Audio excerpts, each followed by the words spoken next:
قتل والده ب20 طعنة وحاول الانتحار.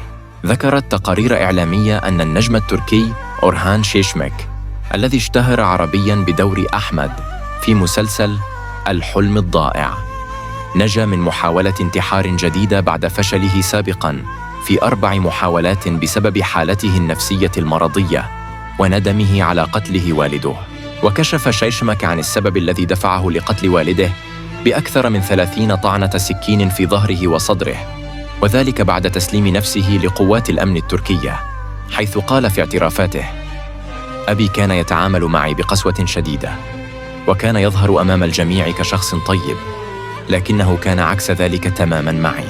أورهان شيمشيك يعاني من مرض نفسي يعرف بمرض ثنائي القطب، وأنه يحظى بعناية طبية خاصة ويعالج باهتمام من فريق المستشفى الذي يعالجه أيضاً من مرض الاكتئاب الذي دفعه إلى محاولة التخلص من حياته تحت وطأة تأنيب الضمير المستمر على قتله والده.